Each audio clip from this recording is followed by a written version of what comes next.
I love the way the First Gen Lounge makes me feel. Because it creates a space where I belong. Where we're able to create community. The fact that it's a community. It's a safe place. It also gives me a place to understand different perspectives. The stories of these individuals prescribe transformational perspective. I receive encouragement, enlightenment, empowerment. And also serve as a catalyst to just keep going. Where we're able to be our true selves. I'm allowed to be an unapologetic first gen. And above all else, tell our story. And every episode is unique. I love it. I'm your host, Dr. Eve, and I'd like to welcome you to the First Gen Lounge. Well, hey, I missed you. Do you miss me? I really do miss you. I know I've, been away for a little while, but I'm here now. We're ending the month. And so I'm here, Buttercup. Buckle up, Buttercup. Actually, no, I do want to say buckle up, Buttercup, because I think this is going to be one of the most vulnerable sessions to date. I am talking about some things today that I tend to dance around publicly. And to be for real with you, I'm actually still processing my thoughts and my feelings. Yet I realize that I actually put off conversations like this, and I have for years, because my thoughts and feelings have continued to change. But it's really a part of life. I also know that what I'm talking about today is something that I've actually, or will actually process for the rest of my life. I think the best way to get this conversation started is to say something like what I'm about to say, which is, I never wanted the First Gen Lounge to be a Black platform. What? Did she just say that? Yes, I did. As a matter of fact, from the jump, I was very intentional about putting my identity as First Gen first, because I wanted to create a space, a place for people of all First Gen backgrounds. I've had the tendency to be very subtle, talking about things related to race and gender out of fear. Like, I don't want to offend anybody. I don't want to be rejected. And I don't want to be looked at, or hadn't want to be looked at, as another Black fill in the blank. But with those things said, look, now that I've got your attention, I want to take a few steps back and dig into some background. It's been over the past few months that I've really been dissecting, reflecting, learning, and unlearning, and most importantly, coming to make meaning for myself of what it means to be Black, First Gen, a woman, and someone from a low SES background. There are times when I've actually looked at people who are part of different cultures than my own, especially those who are also first generation American and college graduates. And I just always see this sense of pride and heritage, right? Like, dang, there's so much celebration, and I know I'm this and I'm that and represent this and such love. But yet I have fought myself to proudly be somebody in some of the margins. And those margins being more particularly like race and gender, being Black and being a woman. And I feel like a lot of that has had to do with the way that I believe that I've been conditioned about race and gender, and then having a really heightened sense of sensitivity to being Black and a woman living in America. When I think about all the things that are going on in the world around me, I have found myself to be uncomfortable a lot of times because of where I live, to be in this free country and to yet understand that things are still happening that are seemingly unbecoming of what it means to be an American. And then to be someone who's Black, not necessarily African American. I identify as Black, and mostly because I did not come from Africa, although I did, but I don't know those roots. And I'm guessing the DNA in me and 21 match and all that stuff, I could, do some tracing. But again, identifying and navigating identity for me has been a very complex thing. I don't recall actually being raised to think a lot about my race, gender, or even my social class. As a matter of fact, I was raised to, in my opinion, to be just a good human. And I speak a lot about my grandfather because he had a really significant, role in my life. But he was somebody who pushed me to education And he, as an older Black man, was actually somebody who always told me that I needed to create my own success and to not depend on a man ever. Which I'm like, looking back, I'm like, that is so crazy because he's like old school, like born in the 30s, old school. And for him to be empowering me, a young Black woman, in that way was really significant. And even while I was a little girl, though, he and I, we went fishing together. We rode lawnmowers together. He taught me how to drive, and we would even do stuff like clean rabbits at the table in the backyard so we can have it for supper. So, he treated me like a human being, not a little girl, a little boy, just his grandbaby, right? I was also raised by a single mother whose strength I'd come to admire over the years. So knowing that I could be independent and seeing that model by my mother, who was absolutely a strong Black woman, for me, it was a no-brainer that I would be tough too. But as a teenager, I couldn't have articulated that. And I guess that's why as an adult, I look back and realize there are a lot of behaviors that we learn and we replicate. Because my mom didn't have time for tears and all this mess and, these emotions. She was about handling her business, taking care of her family, doing what she needed to do. So kind of moving forward, when I went off to college, I was actually fortunate enough to attend an HBCU, which is a historically Black college university. You may or may not know this, but North Carolina is home to the most HBCUs in the country. So put on North Carolina, go Tar Heels.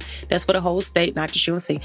But I can recall when I was in high school that many of us were Black and actually encouraged to go to HBCUs.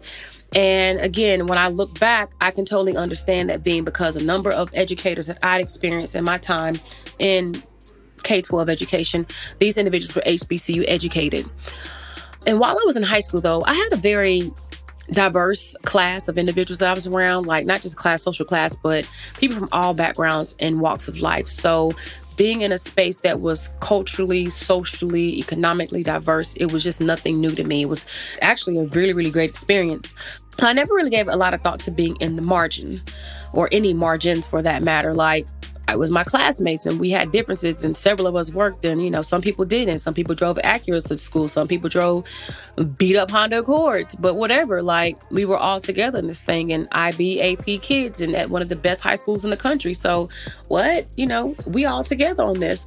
And although I do know there were a significant amount of Black people at my institution or then at my school, it still wasn't something I thought of as anything special.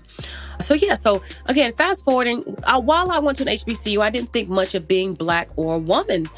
Although there was this one time that I had a situation, and I thought about this a couple of years ago, when I had cut my hair off the very first time and I was rocking this fro, and I decided I was finally going to get my locks because my goal with cutting my hair was always been to get locks. Actually happened to be doing an internship that summer, and I was told by my supervisor, who was an older Black man, that I actually needed to change my hair because the way I was planning to wear it wasn't going to work for corporate settings. And thinking that he knew better than myself, I relaxed my hair and went back to my little, short Marcel curled hairstyle, and again, just didn't think a whole lot of it. But now kind of being back, to first gen, and what you'll see throughout this particular, session, or what you'll understand is that a lot of what I'm speaking of is more of my Blackness than my first genness, but the two I can't separate. So anyway, well, back to being first gen though, I knew I was the first person in my family to go to college, especially going to this HBCU and all, but I did not know at the time that I was first generation. And being at an institution with so many first gens, my experiences were common to my peers. So I never felt out of place or inadequate or like anything was different about me. And I think that was something that helped make my HBCU experience so awesome as well, that I could be around a group of amazing Black people of color, just period, Black faculty, administrators, and staff, and just not feel like there was anything wrong with me. Like, you're great. You're an awesome student. I was an honors college student. I was a presidential scholar. So, hey. And by the way, if y'all didn't know, HBCUs have a number of first-gen students. But again, thinking about being Black Americans and education and access, it actually does kind of make sense. So, anywho, as I got older, I started to find myself in different spaces academically and professionally. And I know that's when things with gender and race really took off for me. It wasn't until, for real, that I graduated and had moved away. I had gone, further south for school, and I got into graduate school. And at this point, I was going to a predominantly white institution. I found myself learning that gender and race are factors. And I had never felt it in a way that I felt it like I did when I became a, quote, grown up, when I was on my own and, again, navigating graduate school and in my career. The downside is that at the point of realizing that race and gender mattered, because, again, growing up, it didn't matter. And even when I was in high school, I was a girl, but I played football. And, I've got a CDL. So it's things that, are typically gender stereotypical that I've been able to do. So, hey, whatever. But again, the problem for me was that when I started to learn that there were things with race and gender, most of those things became negative. And what I started to feel like I was being exposed to, even through stuff like research, all I could see was the disadvantage. But then also I started to have the lived experiences of being disadvantaged, just being a grown-up. So to be Black, to be a woman, to be, again, from a low SES background, per society, and not just her, let me go back. Not just from a low SES background, but to have had a single parent. From that societal perspective, I was bound to be like a failure. Like statistics, the odds were against me to be, quote, successful, whatever successful looks like, right? But I don't think that it helped much, during my early adult years either, that even in my professional journey, I rarely looked to people or saw people, Black and especially Black women, that were in my immediate environment that were doing things that I wanted to do at the time. So it's interesting to see how our experiences in our life can shape us one way until something happens. Because all until I had graduated from college, this race and gender thing wasn't a big deal. And I graduated and finally stepped into, quote, the real world, and I feel it. Because even my job through college was, working with all Black staff. And though I worked at a deli when I was in high school and I had, a few other jobs, majority of the people were Black. And again, I was treated as an employee. I never felt like I was treated as a woman or a Black woman. I was an employee because I worked with, again, a lot of people of color. So you'd be like, well, you told me all that. So what happened? Why you want to talk about being Black now and why Black things matter? Why do you want to talk about being Black? I've had several things to happen, and this has been over the years, but I've been more aware of over several months. Actually, a couple of years, more aware of, actually. I'll put it that way. Here's one thing. A few months ago, I was afforded an opportunity to join a group of game-changing Black professionals whose primary reason for existing is to put conversations about Black first gens on the table. Now, while I had a hunch about it before, it was the first time that I was absolutely sure that there is literally nothing at all written about Black first gen students in research, okay? Like, can you believe that we weren't able to identify but maybe one article for Black first generation college students? And while there are several things about being first gen, nothing about being specifically Black and first gen. And that was a thing that blew my mind, because here I am, even with this platform and this podcast and doing this work and, connecting with folks and kind of seeing things and looking at literature and making references. And again, it's just like, dang, there's something for Black first gens? But wait a minute, I'm a Black first gen. I'm a Black first gen. But even then, I wasn't, calling myself Black first gen. I mean, I still don't want to necessarily say it. I'm Black first gen, but let's be for real. I'm Black and first gen. And so that's one thing that happened. I said, okay, cool. So who's going to do something about this? And I think that's the question at hand. Who's going to have these conversations? Who's going to do this work? Who's going to help change and influence higher education in a way that continues to be supportive of students, not only of color, but who are Black, but of also this first generation identity? Because what I know through my life's experiences, and I've said it a few times, thus far, is I'm Black, I'm a woman, I'm first generation, I'm from a low SES background. Those are just a few things that make up the intersections of who I am and what I am. And I can't dissect those things. They work together to make me who I am, right? And so thinking of that, I had my first bit of curiosity, like, man, I should really give this Black first gen thing a little more attention, because I know that it matters. But then it moved into something else that happened back a couple of months ago. My life partner had a birthday celebration, and a part of his goal for his celebration was to support Black businesses when we had gone down to Atlanta. Now, in the midst of him explaining to someone his rationale for doing this particular thing the way he did, I overheard him mention that he was pretty much compelled to support Black-owned businesses, especially since his wife was an entrepreneur and a Black-owned business, like who had a Black-owned business. And he understood the need for support and was doing for others what he'd hoped that people would do for me. Listen, got me all the way together. And I remember just kind of sitting with that thinking, damn, that really means something, because the impact and the financial impact that me having a business and being Black means in my house has even shaped the way both of us have felt about approaching Black businesses and wanting to work with Black businesses, or at least being supportive of Black businesses. And that's not saying that I'm one of those people who's jumped on only support the Black businesses and put money back into the Black economy kind of people. But I do understand the importance, and I would want to say even the vitality of investing in Black businesses and being able to empower other Black business owners through patronizing their businesses, because I feel it. And so I can even say that I know the most significant influence of me feeling and seeing and understanding my Blackness and my womanness has definitely been being a small business owner.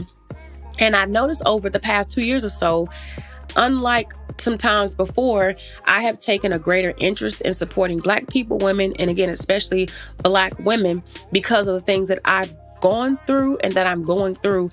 I find myself more empathetic and more patient, because I get the process of becoming and of being sisters and then being in community, like all of that. And if I can just be real candid, hoping I can be real candid. I can be real candid. Cool. I have had and did have so much anxiety about being a Black business, because it's like, here are the challenges that are stereotypical with professionalism and customer service and people trying to get the homie discount. Like, for real, when I published my first book, how many people hit me up and was like, yo, where my book at? What? Why should I be expected to give you my book? This is a product. And I put in the work and the effort, and it is something that is helping my business.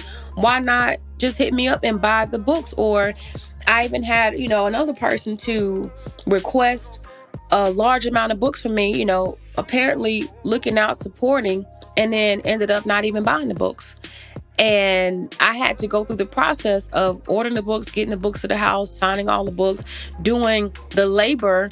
And then it was like at last minute, oh, nothing. And I didn't even get anything like back, like no love shown or any of that, right? But anyway, and then it costing too much.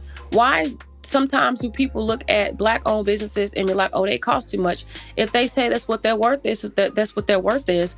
And we as people of color, especially Black people, have to already sometimes fight through some of the things of knowing our worth, but then to know our worth and then to have the criticism, people who are trying to invest because they're looking for the hookup or trying to find something for cheap, like, that's not fair. That's not fair. Like, would you do that to people of other backgrounds? And people know that, why do we look at some businesses of people from other colors and think that they are more valuable than Black businesses are? And research even shows that. It suggests that, like, we as Black people can do that. And I'm speaking from Black because I'm Black, right? And then there's the other part of it, that's the funding. So to have all these challenges, where I'm getting my money from, getting funding, we know that Black people are less likely to get funding, and most of their funding comes to support. Like, the literature, the data is out there. And here I am with all these thoughts in my mind, especially when I was thinking about the fact that, well, Eve, you can't change the fact that you're Black. You can't change the fact that you're a woman, and people can look at you and, baby, that's going to be obvious. So I've had to not only find resolves for myself being a Black woman entrepreneur and working with people who are not Black. And what I mean by that is how to show up as my professional self, how to not, feel like I'm an imposter even as a first gen, but an imposter as an entrepreneur, but also to know that I'm delivering a good quality product or service to individuals. And I'm going to go ahead and call myself out. My very first publication was not my best. I rushed that bad boy. Yes, I did. But looking back, I would definitely fix that, because again, you want to put your best out there, and you want to be able to be patronized. You want people to support what you have going on and be invested in it, right? And so again, with working with others, non-Blacks, to be able to seen as credible even, And to not have that impression of, again, another Black such and such, and something else is bound to fail. And that's some of the messaging that we can get sometimes as Black people, especially as Black entrepreneurs. But then I say to have to find resolves working with non-Black people, but then trying to make sense and find peace or work with my own people and fighting with the crabs in the barrel mentality. And, sometimes that I'm trying to get ahead, but people don't want to support, they don't want to buy it, they don't want to tell, they don't want to share for whatever reason. I don't know. But it also says like, damn, I can't win out here. I just can't win. And I know that through the years and through navigating some of my experiences and making sense of all things, it has definitely been, again, a process of becoming, a process of understanding and positioning and repositioning and finding my tribe and understanding what I believe and how to do things good, better, best. It's just interesting. Again, I told you I'm processing and I am where I am now and expressing this openly because I know there's somebody else out there who may be you, who's feeling how I'm feeling about Blackness and womanness and first genness and all these things of who you are and making sense of it. But moving forward and talking about being Black and Black business ownership, I watched a documentary. She did that on Netflix recently. And let me tell you, I came to tears. I wanted to throw my shoe across the room. I clapped. I amened. I stood at the TV a few times. I may have even gotten whiplash from nodding my head so much. And what got me is that I've had this conversation about being a Black woman entrepreneur so many times. And here comes this documentary. And what it's saying widely to the world is that this is what we're dealing with. And this is for real. And what it said to me is, sis, you ain't tripping. We going through it too. We've been through it too. You're going to be all right.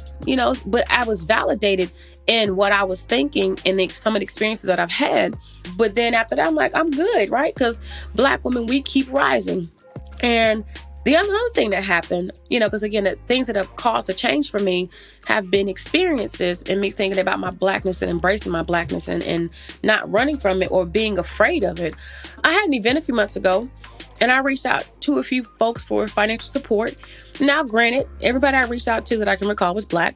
However, of those who responded without question or hesitation, all but one person who stepped up to help me were Black women. Now, for people who say Black women don't show love, Black women can't get along, Black women catty, I have to dispel that myth like nobody's business because Black women are queens and have literally been the foundation of my success as a small business owner. Let me take it a step further and tell you why I say that even more. I noticed, because I went back to pull the numbers, that 98% of the people that have hired me for speaking engagements over the past 3.5 years have been Black women. So when there have been times that I'm like, I don't feel like I'm seen, or I feel like people not showing me love, or people not showing up, there have been Black women who've been like, sis. Now, I didn't say everybody was Black, but 98% is a pretty high percentage to say, sis, I see you. I appreciate what you're doing. I want to work with you. I want to take care of you. Keep it moving. And not all of these Black women have I known. So you can't say it's just limited to my circle. Not at all. I have met so many Black women in the time that I have been on my own that we've just come together and it has been a genuine sense of I'm here to help you and I want to see you win. So that's also been a part of my thought process and my changing of why I want to talk about being Black and why I even have felt guilt about not having fully embraced this Blackness because of that, again, that fear, which we'll talk about a little bit more. And so I guess, again, that's why it's ironic that I mentioned earlier that I never wanted the First Gen Lounge to be Black. And yet every time, I think about it and looking back on the past almost 2 years that the First Gen Lounge has been in existence, I realized that one, the number of people that I've met who are Black have not known that they were Black First Gen has been fascinating.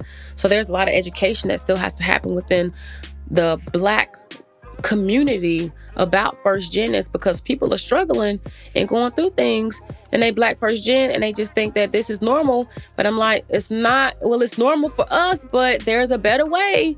And let me help you with that. Let me help you navigate this thing called life, because I know that you recognize you were the first to go to college. Like, I mean, for example, how many people have I talked to say, oh, yeah, are you Black first gen? They was like, oh, no, my grandma went to college, or oh, no, my brother went to college. I'm like, no. Being, a first gen is contingent on these parameters. If neither of your parents have a 4-year degree and you do, you pursued one, you're first generation, and oh my gosh, how the light bulb comes on. And then number 2, thinking about the podcast, the number of guests who've been on the show, that was not intentional. And I've had people to actually just pitch themselves, and I have worked through my tribe. And so I guess it even goes to show that there are a number of people in my tribe who are people of color, who are Black people, getting recommendations. Or if I just put it out there, hey, you want to be on this podcast, and people come through. But in the beginning, I would have never said I'm going to have 5 white, 5 Latinx, 5, Arabic, 5 Black. Who's trying to be on this show? Who want to tell their story? And people have naturally gravitated toward the show. And I do believe some part of that has to do with the fact that I am Black. And being able to see me as a Black woman who's first gen, and be able to identify, but also to be exposed in, different circles of influence where they're Black people. And a few years ago, the Black Alumni Ball, I had actually gotten an award for them. And I was so grateful that as a Black person, there was something positive and something exciting and rooted in Blackness, and that was being put out there. But again, there are people who are doing amazing things in Black spaces and in Black situations, and it's being able to say it's not all bad. And I know that it's not all bad. I've known that. But even in thinking about the guests that come onto the show, the people that I've met, a lot of it has to do with just where I guess I'm showing up and who I'm around and what I'm doing.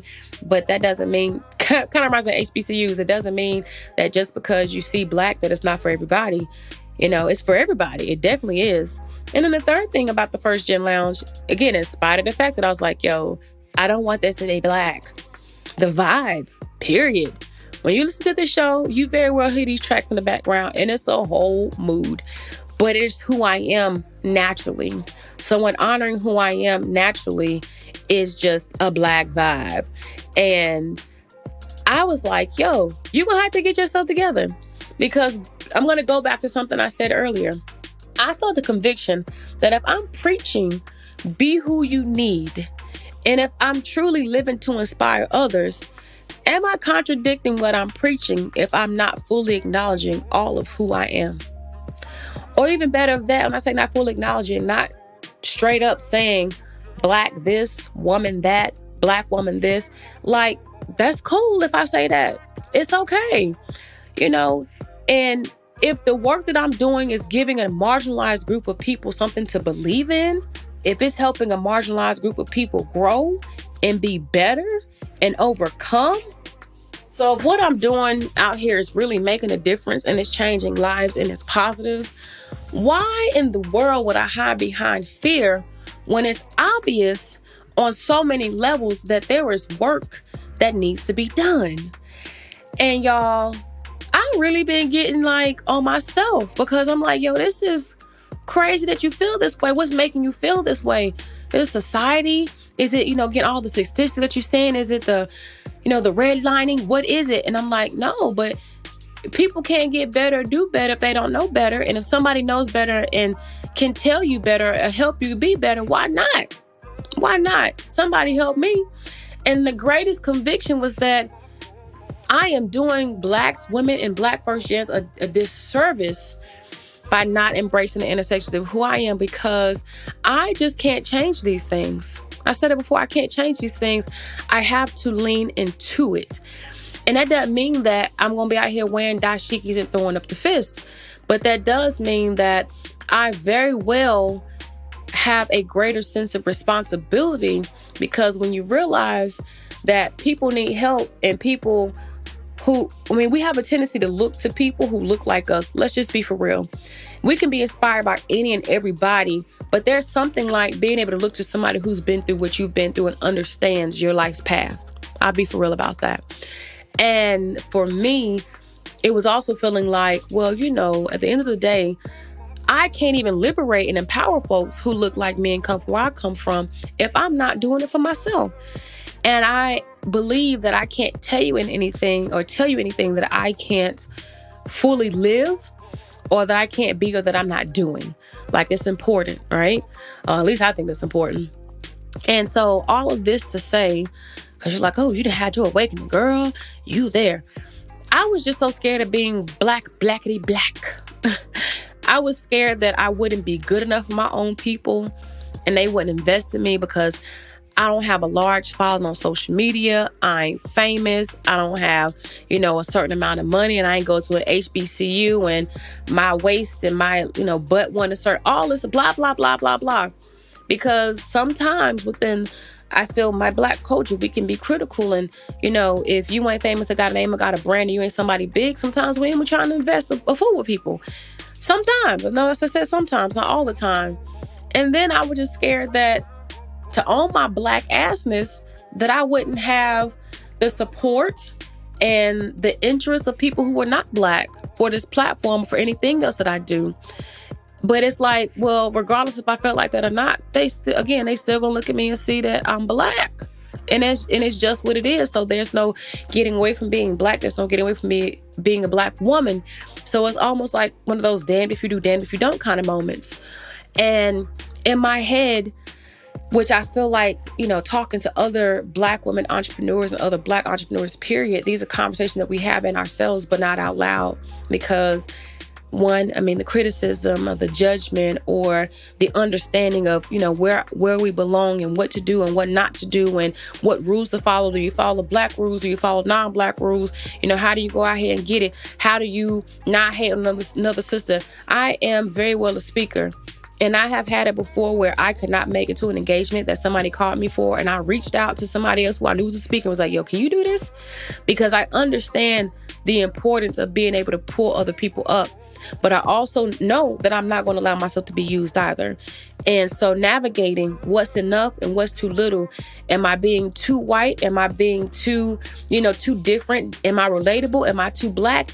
It is a genuine challenge to navigate all these things and then to show up and present and to be this best version of yourself, knowing that the version of who you are continues to change. And that's not a bad thing at all, because every day we are changing and we are becoming, because we are exposed and because we are giving perspectives and because we are learning. But I know one thing.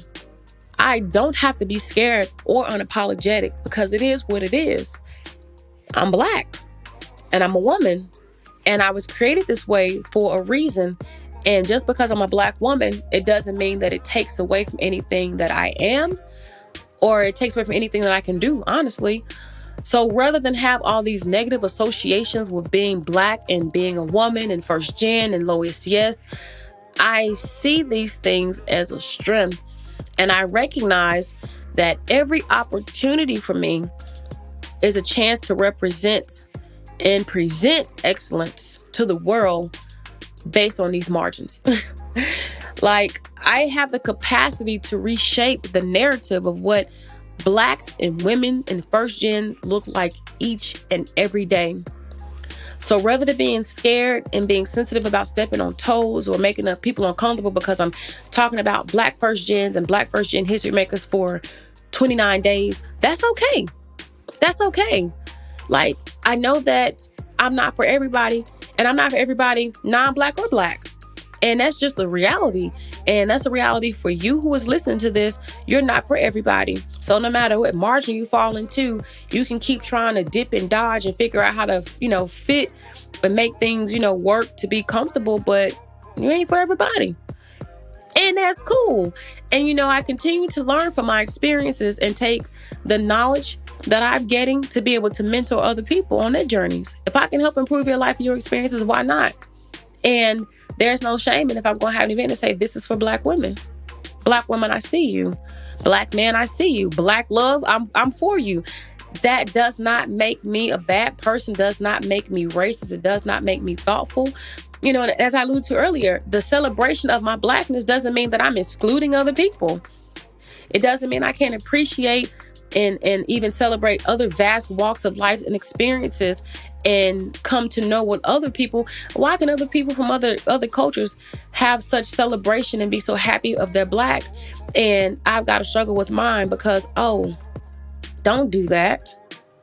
Be safe. Don't be too Black. That's not going to work in the workplace. Don't be too sister. That's not going to go over well in this particular environment. And what society has taught us, and even some of the experiences of even older Black folks because of what they have been through and passing some of these traditions down, got to break the generational curses so that we can live and exist. Because who am I to be Black, to be tatted, to have this nose ring, to have no hair? So against the grain, so everything that I'm not supposed to be, right? But I'm everything that I'm supposed to be. And I know that. And even as I talk about my Blackness and I'm having this conversation, I know that it's a lot of work to be done in the Black community. And my choosing to place a little more emphasis on Black initiatives doesn't mean that I'm not concerned with the world as a whole. It doesn't mean that I don't care about non-Black issues or issues that just affect the human race. It simply means that I recognize a gap that needs to be filled, the need that requires services, and I understand my responsibility in serving. I can think of the many times that somebody who was older and white told me something about who I was as a little Black girl. What I process about that thing, about who I was and what I will become, compared to an older Black woman who said something, who lived the experience. It's one thing to share knowledge, and it be valid knowledge, but it just hits different when it's coming from somebody with who you share an experience. And that's not to say people from different racial backgrounds will share an experience. If me and you have both been sexually abused, doesn't matter your color, your skin, we share the experience. I can listen. If you and I both come from a single parent home, it doesn't matter your color. It doesn't matter, where you lived in the country. We can relate. We have a shared experience. So it's shared experiences. But even from a racial perspective that I'm understanding, and from the role of gender, I'm understanding there are some things that just hit different when it comes to somebody who you can relate to on many levels. It just takes the understanding deeper. I feel like, and it highlighted me, I feel like I finally completed the 5 stages of Cross's racial identity theory. Or rather, if you haven't heard it before, I've gone through the process of becoming Black. I don't think that my process of becoming Black is something that, it's not just today. It's not a yesterday, last month. It's an ever ongoing thing, for me. And for many people, be it that you're a woman, that you are Black man, Latinx, Asian, people of color. Hello. It's a process. Social class. What does it mean? And I know the first gen thing places emphasis because of the educational component and being able to go places that academically, opportunities have been created for that people from where we're from haven't been able to go before, and trying to get there and make sense of these places and these things and who we are. It can be a daunting task, but I understand. I get it, and I get you. But nonetheless, all of these things that I've said to say this: I am who I am. Who I am for, so will I be. I am who I am, and who I am for, so will I be. If my vibe is cultural and people tune into the show and they don't like it, they don't want to hire me because I'm not a good fit, or they're not interested in the product because it doesn't fit that group or whatever, I'm actually okay with that. There are how many billions of people in the world? I'm for somebody. And looking at the success of the podcast because of you and all the First Gen Lounge family, I know that the work matters across the board for individuals, and even that is affirming. So thank you for continuing to show up and affirming the work that I'm doing, regardless of the color of my skin or my gender or where I come from. Because even in me not striving to make the First Gen Lounge Black, right? To be able to appeal to all people is the goal, because what connects us, you who are listening to this show, is the fact that We are first gen. And that's what I've wanted more than anything, to be able to connect with people across races. But I should have never had to think that I couldn't celebrate my own. And that's real for me, you know? But I'm glad that I'm in a more mature place to understand that no matter what I do, I am who I am. And what opportunities present themselves for me, they just will. And the same thing goes for you. I'm going to say it again because I really like it. I am who I am. And who I am for, so will I be. And I don't have any strategies for you today.